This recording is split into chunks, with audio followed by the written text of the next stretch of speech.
Em nome do Pai, do Filho e do Espírito Santo. Amém. Olá, meus queridos irmãos que nos acompanham aqui no canal da nossa comunidade Coração Misericordioso de Jesus.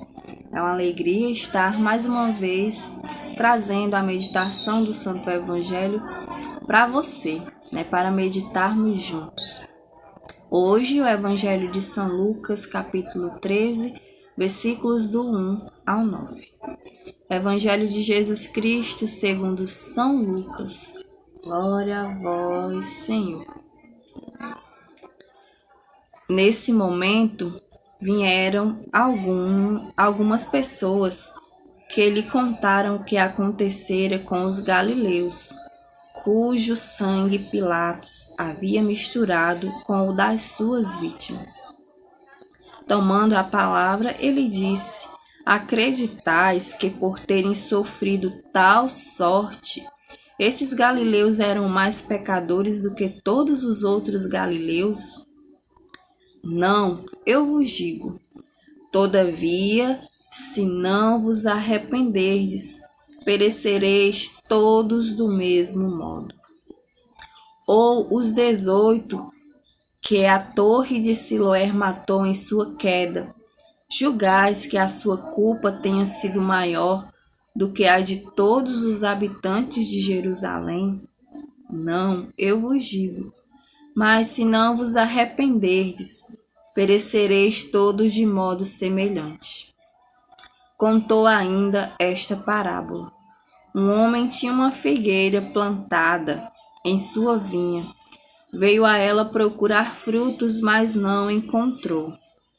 Então disse ao vinhateiro: há 3 anos que venho buscar frutos nesta figueira e não encontro. Corta, porque há de tornar a terra infrutífera? Ele, porém, respondeu: Senhor, deixa ainda este ano para que cave ao redor e coloque adubo. Depois talvez dê frutos, caso contrário, tu a cortarás. Palavra da salvação. Glória a vós, Senhor.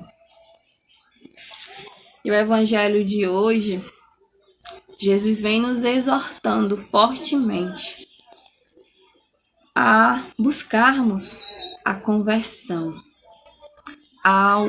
É um convite ao arrependimento verdadeiro, a vida de penitência. Então, o Senhor nos exorta por 2 vezes quando ele diz: todavia, se não vos arrependerdes, perecerei todos do mesmo modo. E mais uma vez Jesus nos diz: mas se não vos arrependerdes, perecereis todos de modo semelhante. Então, hoje o Evangelho nos traz essa exortação, no qual Jesus, nos convida à conversão, nos chama a vivermos essa metanoia, essa mudança de vida, a deixar a vida de pecado, esse caminho de pecado, e buscar verdadeiramente o caminho de conversão. A conversão que é necessária para a nossa salvação, E Jesus, ele nos dá sinais, O Evangelho de ontem, nós podemos ver, através dos sinais, Jesus nos dá sinais.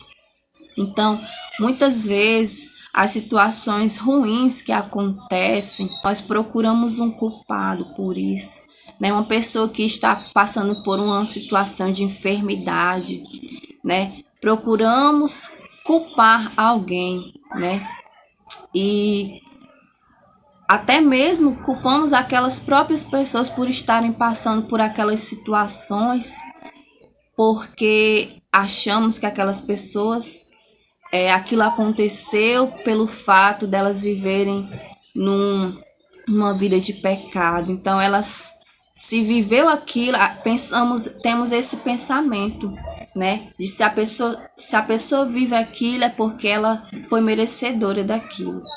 Então, o que acontece de bom é porque a pessoa merece. O que acontece de ruim é porque a pessoa também mereceu.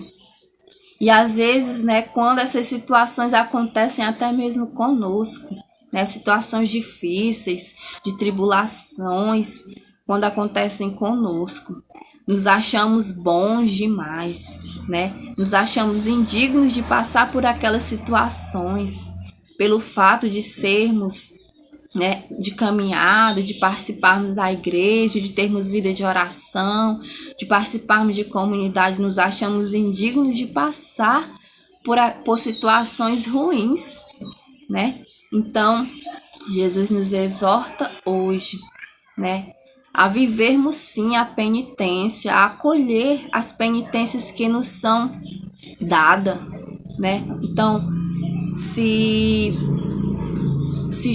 estamos passando por alguma coisa difícil, alguma situação difícil, não olhemos com esse olhar julgador de que é por causa do meu pecado, mas não, possamos olhar com um olhar de que aquilo é para a minha salvação. E ainda, né? Porque o Senhor, Ele não quer a nossa morte, mas Ele quer a nossa conversão. E a nossa conversão, Ele não quer que a gente sofra, né? Mas Ele quer que a gente se converta, porque a nossa conversão é essencial para que possamos alcançar a nossa salvação. E ainda o Senhor nos traz a parábola da figueira estéril, né? E aqui na parábola da figueira estéril, eu queria trazer para você hoje essa figura do intercessor, do vinhateiro, como esse intercessor, né? O intercessor que é aquele que pede, né? Que pede pelo outro, pelas situações, pelas dificuldades do outro. Então, todos nós temos esse dom de sermos intercessores. Alguns, né, claro, que têm esse dom mais aflorado, né? Mas todos nós podemos sim ser intercessores. E muitas vezes nós não fazemos isso, né? Não só lembramos de nós, não lembramos que tem outras pessoas em situações mais difíceis que nós, né? E nos esquecemos de pedir pelo aquele outro irmão que também sofre, que também passa por necessidade, que está longe de Deus, né? Que não conhece a palavra, que precisa, né, de alguém para pedir por ele, né? Alguém que não desista dele de princípio, né? E assim, o intercessor maior é Jesus, né? Jesus que intercede ao Pai por nós. Ele que não desiste de nós também, né? Muitas vezes nós, né, precisamos dessa insistência de Deus, de Jesus junto ao Pai por cada um de nós, porque somos teimosos, porque somos orgulhosos, porque somos difíceis. Então Jesus é esse que insiste ao Pai por nós, né? Continua pedindo por nós, né? Na sua misericórdia infinita. E fica também esse convite, né? Além desse convite de buscarmos verdadeiramente a conversão, esse convite de lembrarmos do outro, que a conversão não é só para mim, mas também para o outro. Então eu preciso também interceder pelo outro, pedir pelo outro, né? Porque Deus quer a salvação de todos, não só a minha, mas também a sua e de toda a humanidade. Então que nós possamos estar nessa comunhão, né, com o Senhor.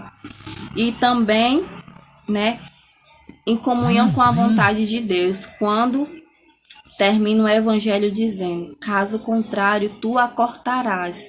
Então, seja feita a vontade de Deus. Essa é a oração do intercessor, né? Pedir sim, né? Para que as coisas melhorem, mas que seja feita a vontade de Deus. Então, que nós possamos hoje, né, acolher as situações difíceis, né, como esse chamado à conversão, algo que me leva ao meu caminho de salvação. Então, buscar sim as penitências, né? Buscar viver o jejum, a penitência, né? E ainda, né, buscar essa vida de oração, de intercessão, interceder pelos outros, lembrar do irmão que sofre. E assim, né, que nós possamos acolher essa palavra no nosso coração e deixar que ela dê fruto. Não sejamos essa figueira estéril, mas que nós possamos levar além essa palavra, né? Que ela não fique aqui só para nós, mas que nós possamos propagar essa palavra e ela dê frutos. Louvado seja nosso Senhor Jesus Cristo e nossa Mãe, a Santíssima Virgem Maria, sempre sejam louvados. Santo dia, que Deus te abençoe. Em nome do Pai, do Filho e do Espírito Santo. Amém.